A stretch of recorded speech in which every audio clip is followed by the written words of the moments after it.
This programme was produced at and first aired on MPR, Manawatu People's Radio, with support from New Zealand On Air. Ka pai irarangi te motu, MPR.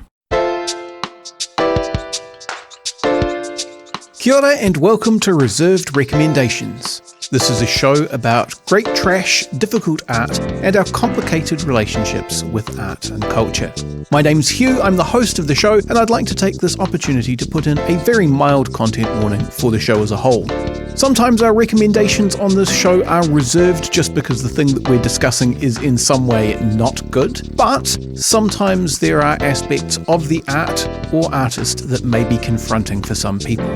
Check the episode descriptions for more information, and do be aware of your listening environment. This evening, I am joined by returning guest, Bitter Karella. How's it going? Hey, it's going good. Thanks for having me. Look, a pleasure as always. You got me to watch a movie which, because it's like M-rated, I watched with my wife and kids, and they send concerns, I suppose, via me. We're talking about Dan Aykroyd's directorial debut, Nothing But Trouble, which is kind of fascinating because I've watched quite a lot of kind of canonically bad movies, and often canonically bad movies are quite cheap, and Nothing But Trouble is incredibly expensive. It's like star-studded. It's got all of these really elaborate sets and prosthetics.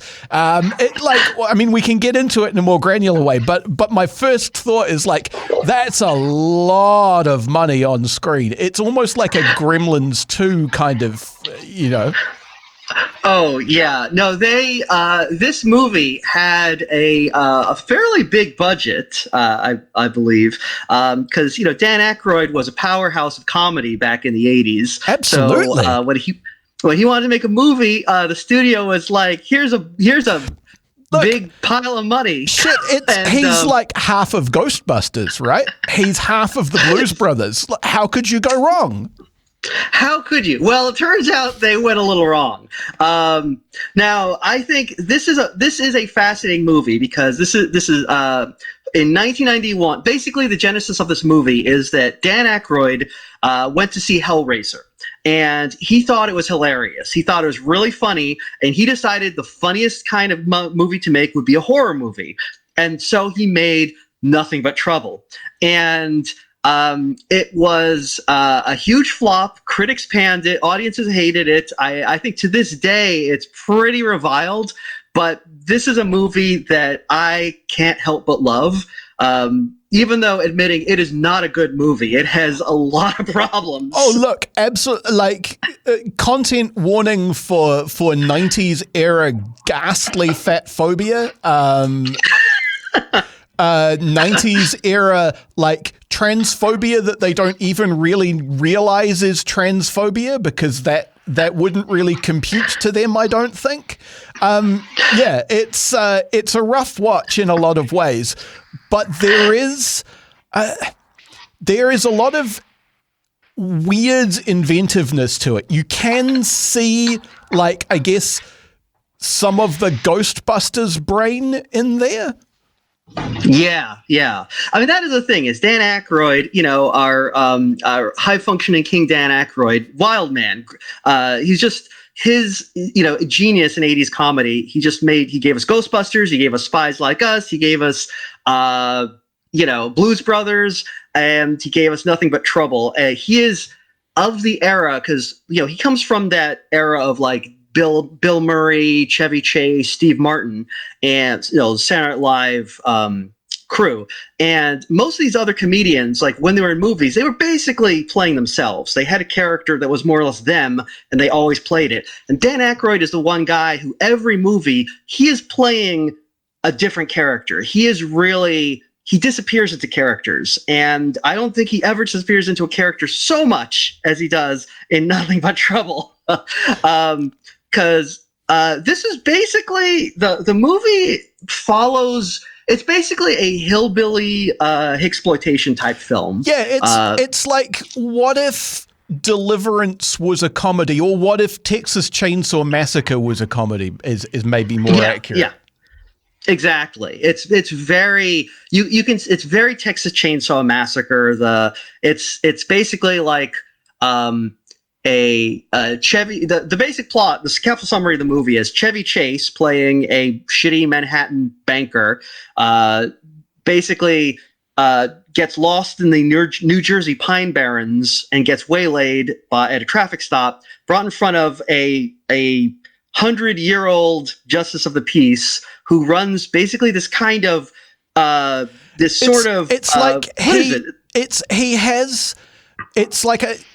explain it's like through a quirk of the law, he's got this town which runs under pre-Magna Carta fiefdom rules. So he's got essentially like a tiny personal monarchy in the middle of.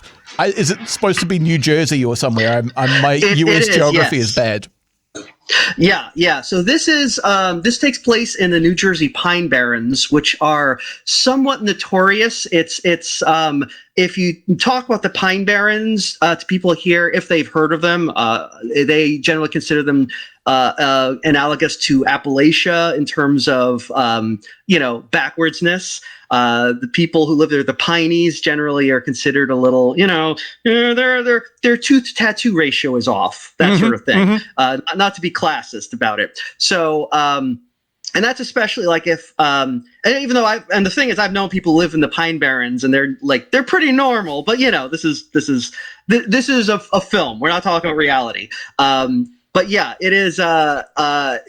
He runs basically a little podunk town, and whenever people drive through, he just basically kidnaps them, tortures them in this weird fun house he has, and he can just execute them if he wants to. He has a roller coaster that shoots people through. It's called Mr. Bone Stripper. It's got like a big like Victorian top-hatted face on it, and it just shoots people through a thing with clamps and then shoots bones out the other side. And this is a comedy. This is a comedy from 1991. So, I mean, I think Mr. Bone Ripper is kind of an excellent kind of touchstone for the whole vibe of this movie, because like the thing that I found is that I could never understand what the movie's take on the judge or the town was quite supposed to be. And the thing about Mr. Bone Ripper is it's got this like top-hatted ringmaster caricature with like his teeth are these stamping, rotating bladed things, and you can see inside there's like spinning chains and shit. But the operation of the thing, you never see it hurt anyone, and the skeletons come completely dry and bloodless out the other side of it. So it's like, it's horror in the same sense that like a plastic skeleton that pops up with a sign that says boo on it is horror. It's really weird. Yeah, absolutely. That is the strangest thing about this film is tonally, it is horror being played for comedy, and it's very strange. I can see why audiences really do not know what to make of this. It reminds me, I think probably tone-wise, you could compare it to something like The League of Gentlemen, where it's just incredibly dark things are happening, but they're being played for laughs, and you're really not sure half the time how you're supposed to react to anything in this film. And because it's especially, I was going to say that like Mr. Bone Ripper, if you in the hands of an Eli Roth would be like ghastly. Like it would be mentally scarring to watch this machine, because you can see what it would do to a person looking at it from outside. Like it looks horrible. And yet it's very clean and dry, and you see people kind of go in and then come out the other side. You don't really see it in operation. But the judge is vile. Like he's weird, he's flaky, he's slimy, he's got a dick for a nose some of the time. Like, he's got 2 mutant grandchildren who are these, like, weird, grimy, fat suit mutants. Like, the personal characterization of the kind of mutant characters is really visceral and awful. Yeah. It's interesting because this is a movie that it does have a lot of sympathy for the judge and his family, despite them being like awful, like murderous cannibal mutant type sorts. We get an incredible amount of backstory on this judge, and it basically talks about how his grandfather got swindled by a banker to basically for the mineral rights or something, and so there's a coal fire going on under the ground of all of Vulcanvania where this takes place, which is taken from real life. That's kind of a reference to Centralia, Pennsylvania, which is part of the inspiration for Silent Hill. If you want to just join weird horror media dots. Yeah, absolutely. And so, there's definitely like this pathos to the judge, because part of the reason that he focuses on Chevy Chase is Chevy Chase being a banker, and he hates bankers because of this backstory. And it's kind of hard to say that he's wrong, especially seeing what bankers have done to the world, in the time since Nothing But Trouble came out. So there is like some kind of sympathy there, as well as the fact that like the other characters we get in the judge's family, we also have John Candy playing in a dual performance as the judge's grandson Dennis, who's the local cop, and granddaughter Eldonia. And this is really interesting because John Candy, I think, is an incredible actor. He's so charismatic. You always love him no matter what. He is so lovable in this movie. As Dennis, you can't help but like him. He's kind of got the moral center of... Yeah, he's this guy who is like the one good cop in service of this complete maniac. Yeah. And the thing is, and he also plays Eldona. So Eldona is the twin sister. It's basically John Candy in drag. And this is a very strange role because Dan Aykroyd apparently, when he was making this movie, he thought the idea of John Candy in drag was so inherently hilarious he needed to do this. And the thing is, watching this movie, I'm like, okay, first of all, actually, John Candy is absolutely serving cunt here because he is so hot as Eldonia. It's amazing. But also... because he's John Candy and he also is got that natural charisma, I feel like his performance of Eldonia is actually a lot more like this is a role that like it's like 90s transphobia basically. It's kind of like what's going on here? It's a little weird and it hasn't aged well. You're supposed to because the story with Eldona is that she gets engaged and then married to Chevy Chase through a series of plot contrivances. And you're supposed to come down on the side of Chevy Chase and feel like this is terrifying and awful because he's a really large man in drag. And so she's like enormous and physically imposing. But like you say, he's so charismatic that it comes off more like Miss Piggy complimentary. Yeah. You get the sense that you would not want to fuck with her, but like also she would kill for you if you were married to her. Yeah, like there's a lot going on there that I kind of there's a lot of layers with the judge's family. Now there's also I think we also get like these other there's a bunch of other characters, but like the one place where things really go off the rails though, the judge also has these awful like these 2 weird giant babies who it's unclear exactly how they are related to everyone else. They feel like they've wandered in from a different movie. This is the one thing about the movie that I really do hate. And I think everyone hates these guys. They're apparently his grandkids, but it's not clear who their parents are. And yeah, the introductory conversation between them is that they both got thrown out of high school for being too fat. Which is a weird thing to get thrown out of high school. Like it doesn't, even within the sort of comedy universe of the movie, it doesn't really make any sense. No, and they apparently kind of live in, because the judge has this amazing, like when we're talking about the set dressing in this movie, he's got this amazing courthouse with the windows all boarded up and this junkyard that goes around it for acres. And they just live in the junkyard and apparently like work the machine to crush cars. They seem like two big fat guys, but like they wear diapers and they clearly are supposed to look like babies. It's very weird. They've got the like one twirly thing of hair right in the center of their skulls. Yeah. The thing about them is they are most of the things on this movie, even the things that don't quite work. I mean, there's a lot here that I really like and admire, and I wish had worked better. But these two characters, they come in.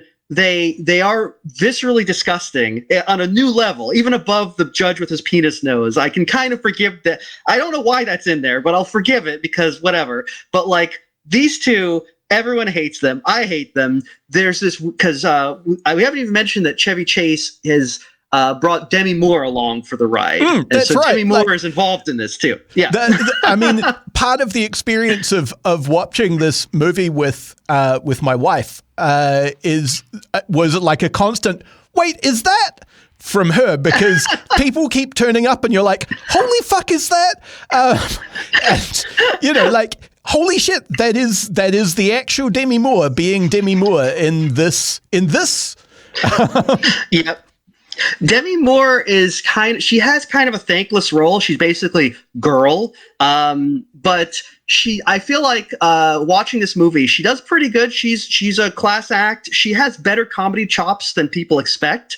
So she does what she can with the role. And you feel sorry for her being stuck in this movie, but you do. I mean, we'll get back to her interaction with the giant babies in a second, because that is like a specific, deeply unpleasant, but she seems like she's gamer to be there than Chevy Chase is.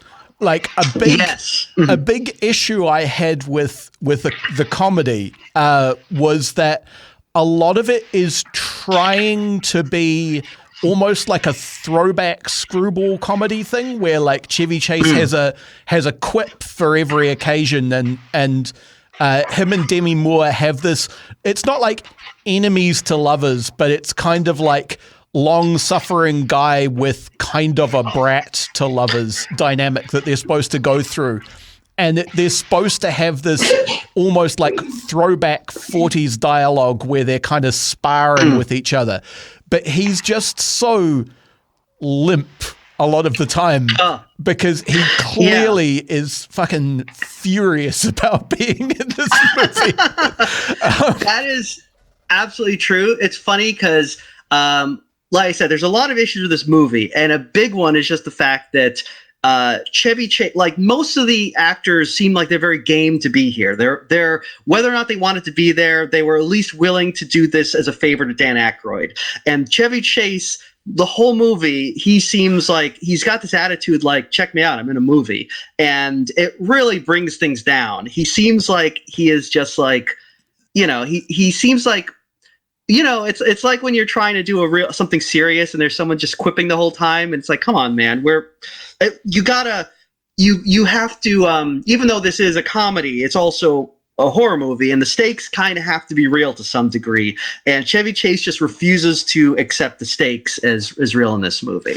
There's this line right at the start, and I was honestly not sure if I'd misheard it, but the introduction of his character is that there's a party happening at his apartment that he's kind of ambivalent about. And I could have sworn that he says something like, it would be nice if I'd agreed to be a guest star or something like that. He says something which sounded like he was kind of ad-libbing about being pissed off about being in the movie. And like I say, that might have been me mishearing something, but yeah. I don't think you did, because if I actually remember reading Chevy Chase's autobiography, I Am Chevy Chase and You're Not. Great title. Yep. And cool. Boy, he has nothing but bad things to say about this movie. And he's very clear that like he did not want to be here. He was only here as a favor to Dan Aykroyd, and he is just like also really slagging on Dan Aykroyd, who I have to mention, like Dan Aykroyd has basically taken full responsibility for all the problems with this movie, and I've never heard anyone say a bad thing about Dan Aykroyd, just as I've never heard anyone say a good thing about Chevy Chase. So I think that's very telling. But Chevy Chase is really not even trying in this movie, which is really saying something considering that Demi Moore and John Candy and Dan Aykroyd, and actually, I mean, we got also a bunch of other people really hamming it up. We got, Taylor Negron as one of the Brazilianaires in this as well. We didn't even mention the 90s racism. Yeah, the Brazilianaires. Such a weird inclusion because they kind of don't fit with anything else that's going on. Yeah, they are very strange. For some reason, Chevy Chase picks up a pair of Brazilianaires, who I think are merely only in this movie so they can use the term Brazilianaire, because they go with them, and then very shortly afterwards they escape with John Candy's character, and they're not in the movie anymore after that. So I'm not really sure what the thought process was there. It's other than it would be funny because Brazilians have funny accents, I guess. Yeah, that seems to be the whole thing. But in that case, why not have them around to do comedy Brazilian accent shtick for the whole movie? Who knows? It's deeply weird. We were talking about the awful adult babies before we got into this tangent, and I do want to go back to that because they are like the point where I went, never has so much money gone to such a misguided cause. Because aside from being vile, those suits look really expensive. Oh yeah. The thing about the babies, Bobo and Little Devil, these two guys, what I think is especially funny is Dan Aykroyd was unable to find anyone willing to put on these baby suits. He couldn't find anyone in Hollywood. And think about this. This is a Dan Aykroyd movie, star-studded. It's millions of dollars. It's a huge thing. You think in Hollywood, you put out a call like, hey, we need someone. It's your big break. And nobody came. Nobody would put these suits on. And Dan Aykroyd was like, no, I can't cut them. They're too important to this film. I will put on the suit myself. So Dan Aykroyd and a fellow who has never been in another movie. I believe he was actually just a guy on the crew who like bit the bullet and was like, fine, I'll be the other adult baby. They play Bobo and Little Devil. And it's one of those things where it's like, really, you could have just cut these guys and the movie would be richer for it. Absolutely. Like they are basically, insofar as they do anything of any importance, they are general purpose henchmen, which the movie already has because there's another cop who I think is another one of his kids who's like completely on board with everything that's going on and eventually gets her comeuppance by, I think, dying in a collapsing toilet. Yes. and so like comedy. They've already got that character. They don't really need these guys. No. But they're there. They sort of vaguely sexually menace Demi Moore, but then I guess the payoff is that they just play cards with her instead. Yeah, they do this thing where instead they're playing cards and they're like, oh, no, you have to kiss me or something. It's pretty nasty. It's just, it adds nothing to the movie. It's just kind of gross in like multiple levels because it's like, first of all, they look gross. Secondly, the diapers. Third, the sexual harassment. And fourth, it's just this weird kind of like this weird combination of like, I don't know, like when you see like these baby monsters, like this weird helpless combination of helplessness and I don't know, whatever. I mean, there's a great dishonorable tradition of like the intellectually disabled goon as a henchman archetype, and they're really that thing quite badly as well. Yeah. It's one of those things where it's it's really not clear. There's a cohesion to the judge's family to some way. Like, if you get a hillbilly family like Texas Chainsaw Massacre, you kind of see how they all fit together. And these babies don't really fit into what else we got with the judge. So they're the biggest misstep in a movie that is, at best, I think the best thing you can say about this movie is you don't get bored. There's always something to see on screen. Dan Aykroyd believed in spectacle because you just see like this house. It's just like it's like walking through a fun house. There's all sorts of wacky things happening. Does it make sense? Not usually, but who cares? It's fun. Yeah, one of the things that we haven't mentioned is that the judge he's got like a missing arm and a missing leg. And it turns out the dick nose is like a facial prosthetic as well. But because he has mobility problems as a result of the missing limbs, he gets around the house by this insane like Rube Goldberg. No, it's not a wheelchair. It's like a chair with straps on it that like lifts him through trapdoors in the floor, and then he can like steer it around and gets dropped into various rooms. So like there's this kind of crazy contraption comedy element that's always going on as well. Yeah, they do mention early on that the judge had like an engineer's degree, so I guess it's implied that he designed his own like house like this, which is again, it's kind of like, oh, there's a lot of cool stuff in this, and it's kind of like almost like something like the Goonies, like all of the sort of like it feels, that element of it feels like that sort of like hard end of PG 80s 90s kids adventure movie kind of thing. Yeah, there's definitely like, it is very much of this era where I feel like, I don't know who he was pitching this movie to as an audience, but other than me, I mean, because I was the only person who was kind of like on board for a lot of this. I think I will say I think one of the most brilliant parts of this movie in a movie, and I use the term brilliant sparingly in this movie because nothing is without issue in this film. But the dinner scene I find fascinating because nothing about it is like really that bad. Like it's a very but the way it's shot and presented makes it feel horrifying because what they basically the judge invites Chevy Chase and Demi Moore and the Brazilianaires to have dinner with him, and the dinner is they basically are eating hot dogs, and they're like they're basically just like fucking like bratwurst but boiled, so they're limp and they look kind of gross. Yeah.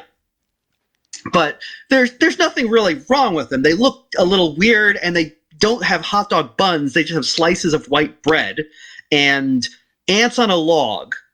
So they're serving food that is not like it's weird, but it's not like, usually in a horror movie you'd be served like a human souffle or something. Or like decaying food with maggots in it or something like that. Yeah, exactly. Like this is all like, it's stuff that is technically normal. You just wouldn't serve it to your guests. It's like, ants on a log. It's like something you would give to a class of kindergartners, So it's just fascinating. I think how they managed to make this scene feel so incredibly uncomfortable by just having food that you would not expect in it. So I think like that's actually like a pretty good like horror moment in this, even though, and also like, it's a good moment where it kind of skirts between comedy and horror, because this is a movie that really attempts to do that, and with varying degrees of success. I think that at the same time as you're like, they do play into how gross it is watching the judge eat, and they do play into how kind of gross the food looks and how off-put everyone is by it. At the same time, all of the condiments for the hot dogs are served by a model train that does a circuit of the table playing the Wabash Cannonball. which is just this like, it's this kind of charming, like you've been invited to this guy who you're rapidly realizing is more autistic than you've expected, but is fundamentally harmless. It's a really like kind of charming touch.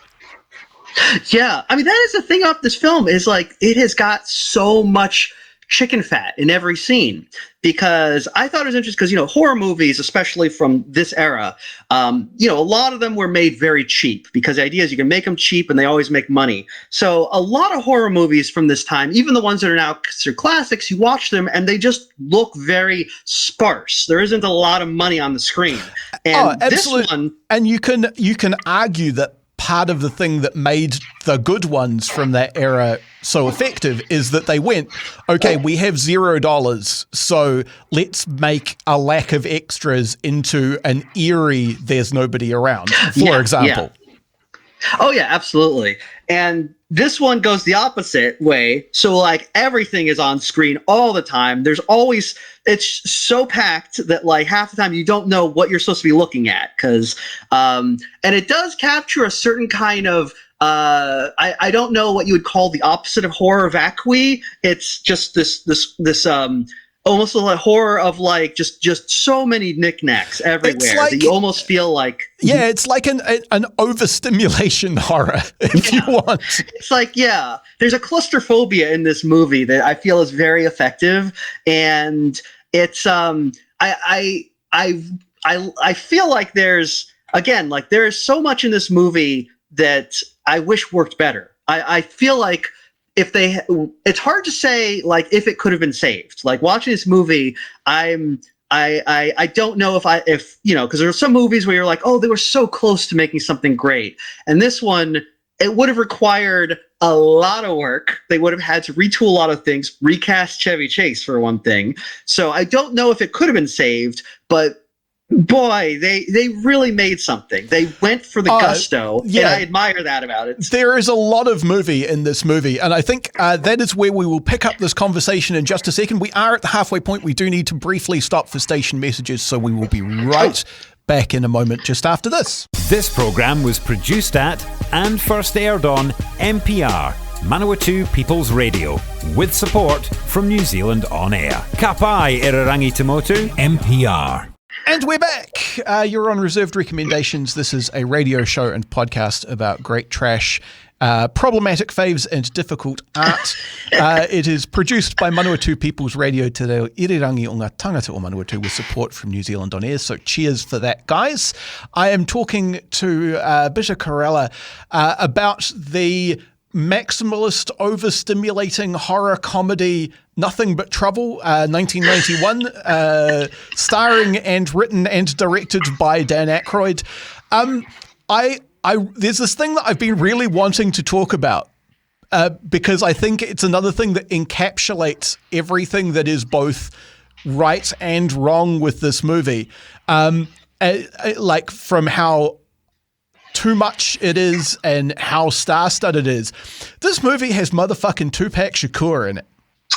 That's right. There is a musical number where, what are they called? There's Digital Underground. Digital Underground, who are like, I think like a collective rap group rather than a single crew, get brought in as traffic offenders, perform a musical number to prove that they're really musicians. They're wearing insane, like one of them's wearing this fake nose that I couldn't work out if was supposed to be a thing, or if it was like I couldn't work out if it was supposed to be a prosthetic so that he was supposed to look like he had a massive nose and it was just badly done, or if he was supposed to be wearing like black man skin-toned Groucho nose glasses. I couldn't tell. And one of those people is Tupac Shakur, who performs part of this musical number. It's weird as hell. It is, a young Tupac Shakur. I believe this may have actually been his first on-screen appearance. It is It is okay. The thing is, basically, the judge has whenever he brings traffic offenders in, he usually puts them through Mr. Bone Stripper. But this hip hop group comes in. He doesn't believe they're musicians at first, so they prove it by doing a performance. And because he's so sorry, I was going to say because he's so kind of old-fashioned American, the emotional tension, for me at least, was I was expecting him to get real racist because he's got this kind of like old American governor vibe where you expect him to be like, now these colored boys, but instead he's like, musicians, are you? And then they play a musical number and he rips an organ solo in the middle of it.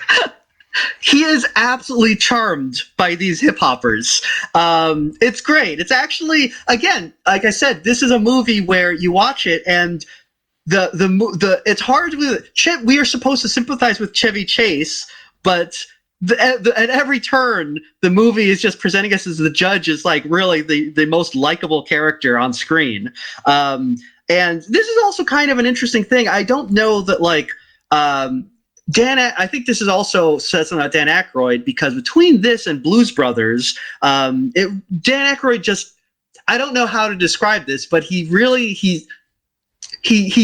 seems to be like, that black music is real cool. I don't know what his exact thing is. But. I think he's just a really big nerd about the kind of classic Atlantic soul Motown period of soul and R&B music. That's what Blues Brothers is just how much of a nerd can I be about 60s and 70s black music for how long? Yeah. I mean, he's not wrong. It's good music. This is good music, great. You know? And here and there, he gets in absolute top shelf talent to do all of the musical numbers. It's just a really weird fit for this horror movie that he's making. It really is. It's so strange. It's just, I think, like, again, Dan Aykroyd had money to burn. And he's like, fuck it, I'm getting Digital Underground in my movie. And they have them perform then for the wedding, I think, where like they're going to have Chevy Chase and Eldonia get married.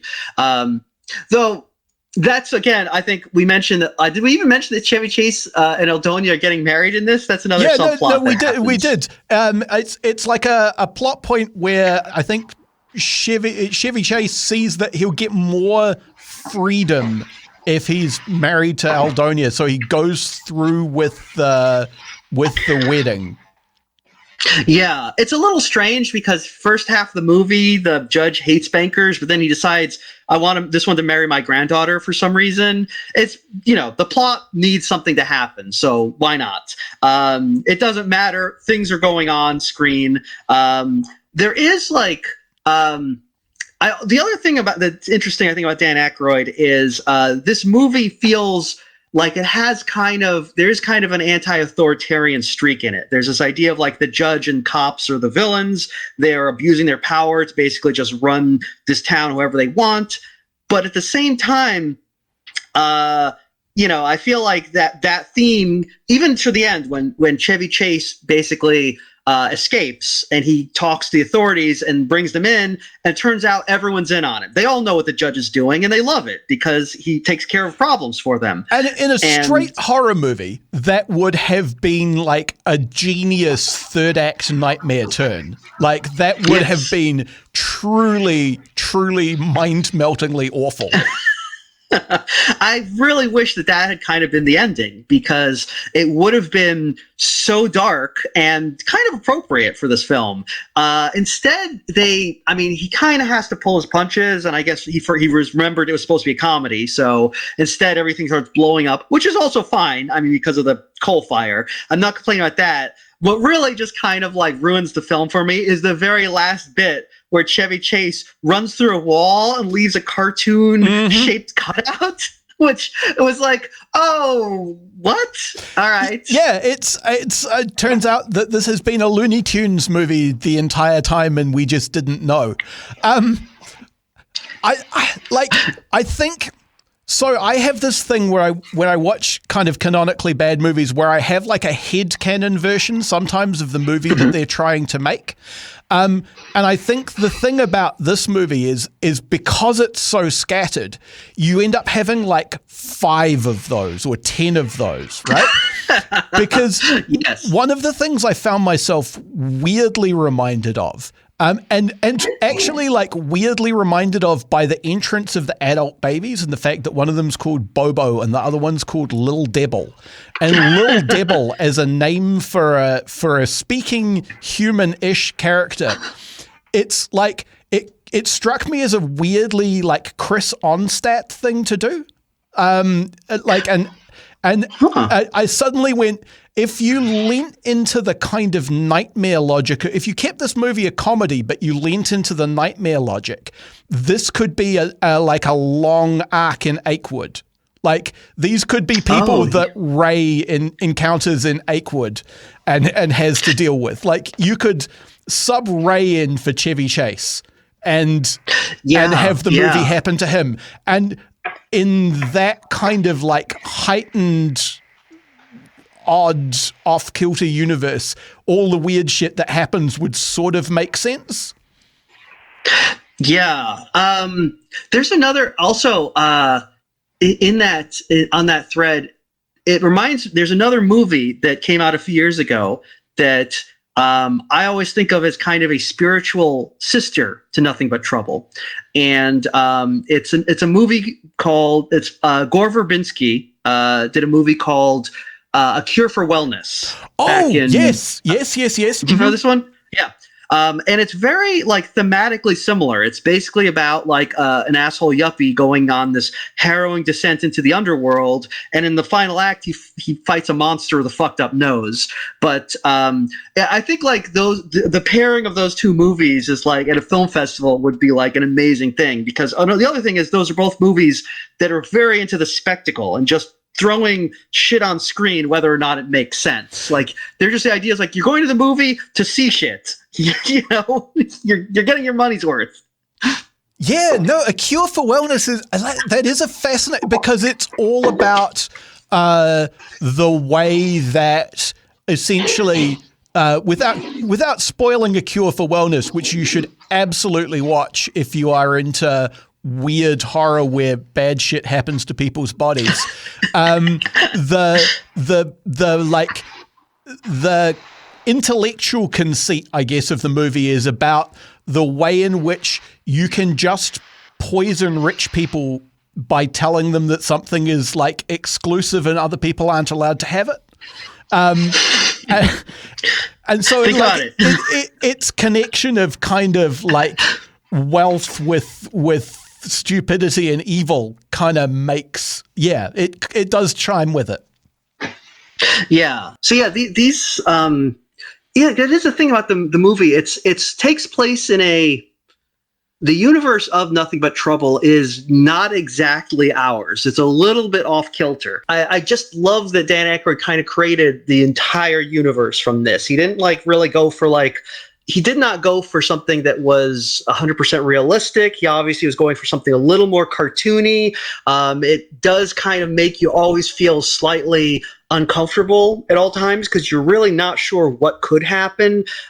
Things like Mr. Bone Stripper, of course, like, you know, in real life, like you said, if it was an Eli Roth movie or in real life, you would get a much messier end to that. But instead, you get this very this very cartoonish thing. In fact, there's even like a target behind and the bones come shooting out and hit it with a kind of a boing, boing, boing noise. So, you know, you can tell that he's going for, you know, that he is making it a comedy. And I think it does fit so well with things like Texas Chainsaw Massacre, where even though it's horror, a big part of horror is being incredibly over the top and gothic and grand guignol in this way that's almost like it would be funny if it wasn't so awful, because it's so unexpected and so what we wouldn't expect. What we wouldn't expect, but like it's almost like, you know, a lot of horror, if it was like realistic, it'd be like, well, this isn't really scary. This is just, you know. But yeah, but that's why the very end is kind of disappointing, where it just goes full cartoon, where it's like, well, now you just gone too far. You lost me. Yeah, I mean, I think that's fundamental to the thing, because you said earlier that like you sometimes you think about like, could this movie have been saved? And I think the thing that would have saved this movie is making it one or possibly two things instead of five.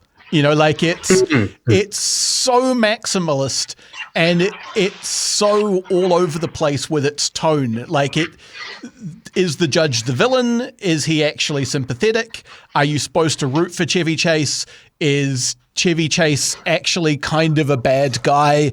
Are the judge's wacky relatives like monstrous henchgoons, or kind of like sympathetic kind of stupid comedy archetypes? And it can never make its mind up about any of those things. The thing that it almost reminds me of is like it's almost like one of like the Scary Movies or something. You know, the way that their comedy is like completely inconsistent. Like, whatever needs to happen for the joke that they've decided on is what's going to happen, and there is no internal logic at all. Like it almost feels like that sometimes.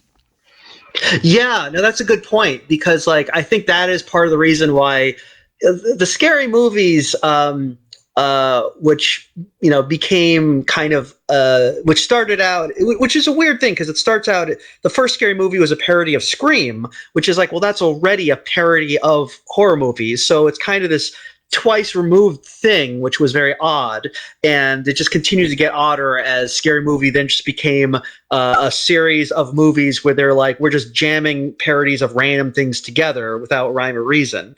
But like, yeah, those films are always just like, look, it's a gag. It's gag after gag. The characters are empty vessels for jokes. Even compared to like, you can compare them to movies like, even a movie like Airplane, which, even though that is rapid fire jokes, they do have characters, and they do have moments where they pull back, and they're like, this is a character moment to establish plot or whatever. Yeah, like from the point of view of the characters in Airplane is not a comedy. They just live in a world which is completely insane to us. Yeah, exactly. I think like the thing is, the Scary Movie movies, they kind of do the thing that this movie, what Chevy Chase does in this movie, where he's almost like self-aware, which kills a lot of the humor for me, because usually in comedy movies, you don't want to see characters who know they're funny. It's like the joke should be, because like the characters should be serious, the joke should arise out of the situations that they are thrust into and their reactions to that. And Chevy Chase kind of just being like, when they do that, when Dennis the cop first picks them up and brings them to the judge's residence, there's this long like drive where they're very slowly going through the judge's like acreage, and it's just all the weird junk that he has there. And it's actually a fairly good moment building tension, I think, because it's so strange. And Chevy Chase keeps up this monologue, like riffing on everything, that just undercuts it all. It's kind of like, if you ever seen The Thief and the Cobbler, where there's the version where they just said like, just stick in like jokes the whole time. Or I guess Patton Oswalt has that bit where he talks about how he's hired to like write jokes that they just jam into a movie if they don't think it's funny enough. And it has that feel, which really undercuts.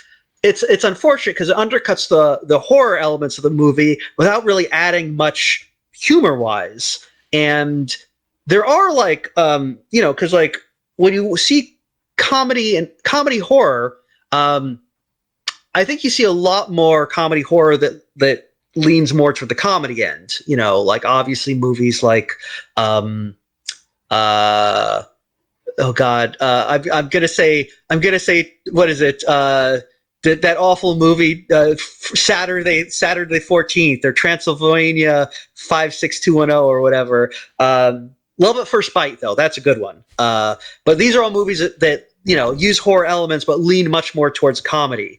You don't see a lot of that lean more towards the horror, though. I'd say things like Dead Alive, Army of Darkness, and the Evil Dead series. Yeah. New Zealand listeners will know that one as Brain Dead. Oh, that's right. Yes, yes. That's right, because here in America we call it Dead Alive for some reason. Neither of those titles really tell you what the movie's about. No, neither of them make much sense. No.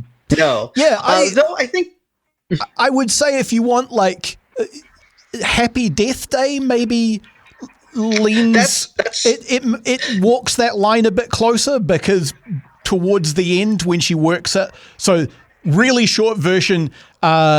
Groundhog Day, but she keeps getting killed by a slasher instead of just waking up. And she works out that dying resets the day. So by late in the movie, she's doing things like diving headfirst into a wood chipper just because she wants to like reset the process. And so like it is quite gnarly at the same time as being kind of funny. Yeah. I mean, that's a good example. I think like if you've seen, Cabin Fever is another one that gets pretty gnarly, and that's got a good sense of humor to it. I even think like a lot of straight horror movies have like really good humor. Like if you watch the original Texas Chainsaw Massacre, like half the stuff in it is like, that's pretty goofy.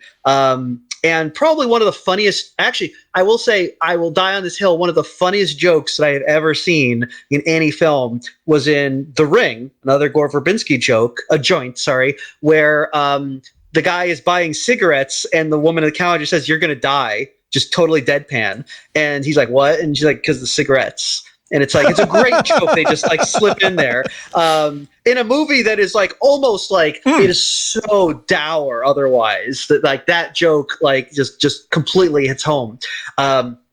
And so Nothing But Trouble, I think like it just takes a very weird it's funny because like, you see movies tend more towards comedy, more towards horror, and it is a delicate balance, and Nothing But Trouble never quite strikes it right. I think it may be that because Dan Aykroyd was like, a comedy powerhouse, and people were expecting comedy from him, that he couldn't really commit to the horror elements as much as he wanted. But ultimately, the tone is, I think, what really sinks the movie. It doesn't quite get the balance that it needs to like make both of those elements work together. Yeah, I mean, I do think it's telling that you said right at the start, and this was the thing that I got from reading the Wikipedia article about this as well, that part of the genesis of this movie is him reading Hellraiser as a comedy, which is a weird thing to do. I could see being sort of amused by some stuff in Hellraiser, but Hellraiser is like a weird, grimy, visceral, psychosexual, like there's gnarly weird shit in Hellraiser if you take it on its own terms. Yeah, that is a funny thing, because like there's a lot of horror movies that I could see like you go watch them and they're very corny, or they're like the acting is bad, or the special effects are bad, or it's just like silly. And I can see there are a lot that you might like come out being like, yeah, that was pretty funny. Hellraiser is a weird one because first of all, I think it's actually the movie is fairly good. It's a fairly good movie. I mean, and it wasn't one that I would watch and be like, oh, I love the nonstop boffo laughs of Hellraiser. But again, Dan Aykroyd is such an strange guy. You have to remember he's a guy who believes Ghostbusters is a documentary. I feel like if you ever seen a movie of his called Loose Cannons, again, I do not recommend this movie. It's not a good movie, but the basic premise of the movie is Dan Aykroyd and Gene Hackman team up as a pair of mismatched cops. And Dan Aykroyd's character is he has dissociative identity disorder. And it's an 80s movie, so what that means is that he randomly talks like a cartoon character for no reason. He just he believes sometimes he's Porky Pig, sometimes he's, he just does these things. So not an accurate or sensitive portrayal of dissociative identity disorder, but par for the course in the 80s. But what is interesting about it is if you watch the movie, it is actually the way he plays the character. It is very clearly that is not a man with dissociative identity disorder, because when he's not doing cartoon voices, he is 100% just playing it as a man with Asperger's syndrome, or I think now.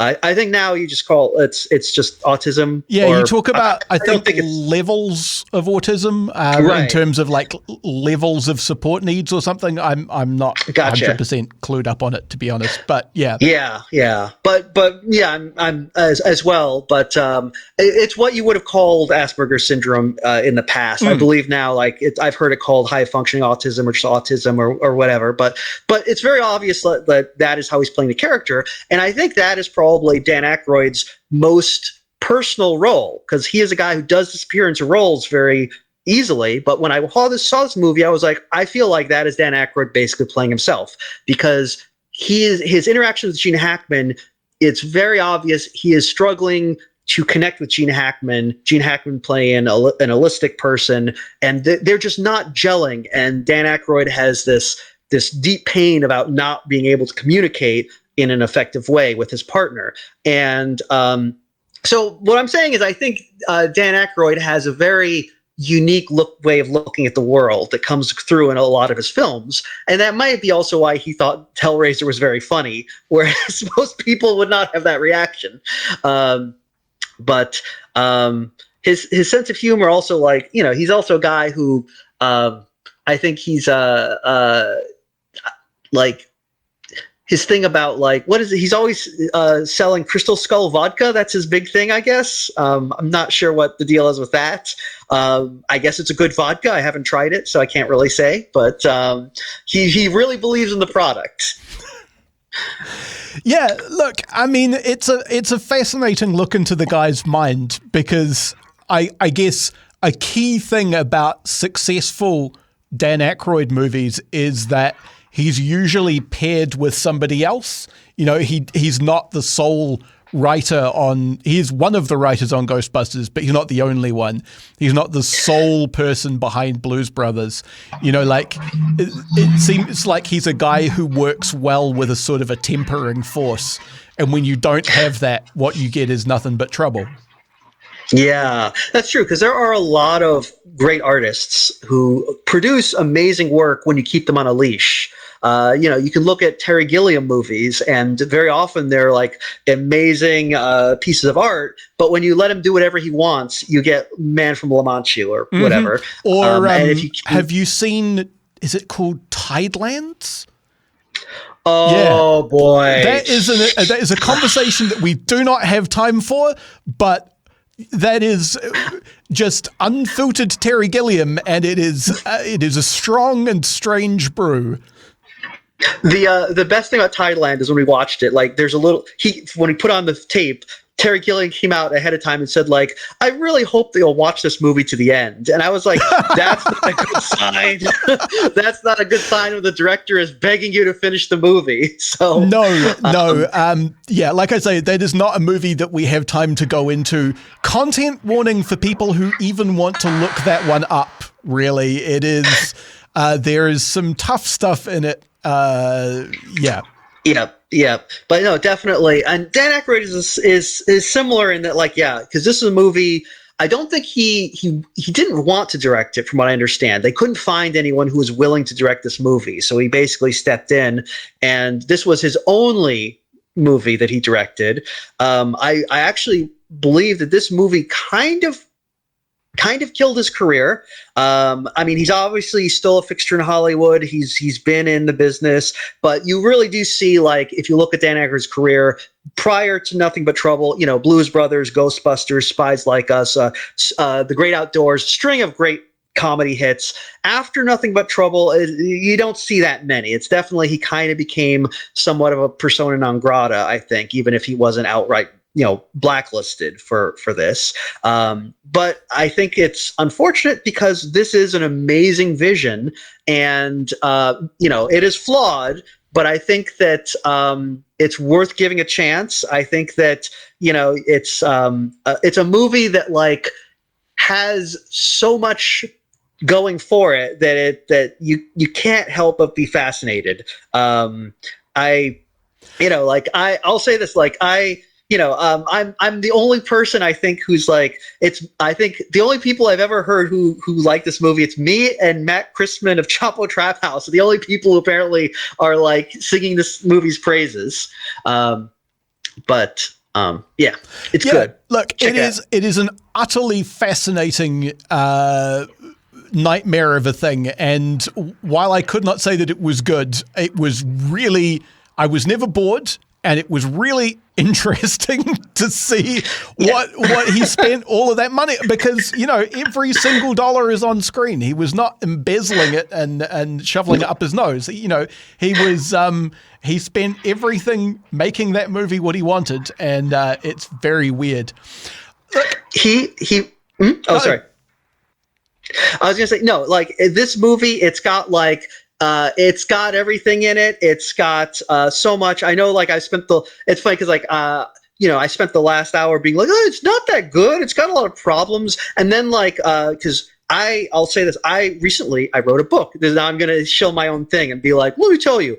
It's a book called Moonflow. It's out from Orbit in September 2nd of 2025. Look it up. The reason I mention it is because it is heavily inspired by Nothing But Trouble. I watched this movie and was like, I'm gonna make this in book form. This movie that only I like.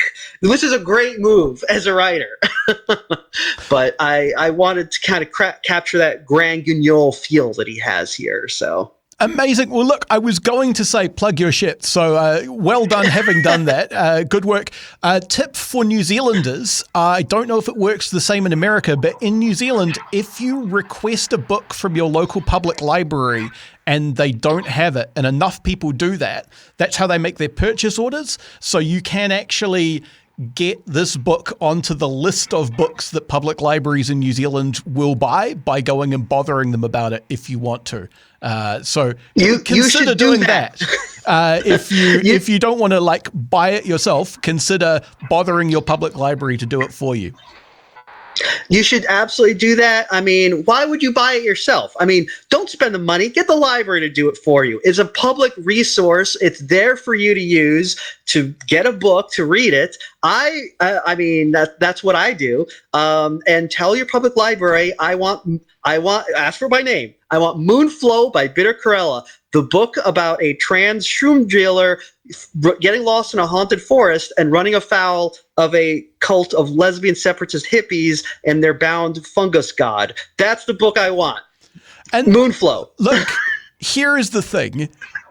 Librarians unironically love it when you do that shit. They really like it when you're like, I want this book, make the library buy it, because that means that people are paying attention and using the library, and that's what they like. So go and do it.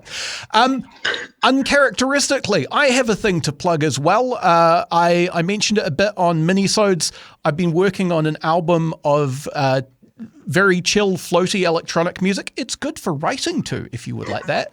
It's called In the Drift, and the artist's name is Wolfboy. It's on Spotify because DistroKid was like $6 for the year, but you can also get it through Bandcamp if you would like to pay me $2 for it. I wrote it so I could A, learn how to use the software, and B, because my wife has sensory issues as part of a chronic pain and fatigue problem that she has post-COVID, and I wanted to give her something that she could listen to on headphones when people are mowing lawns. So if you would like to drown out lawnmowers with weird spacey music, you should check that out.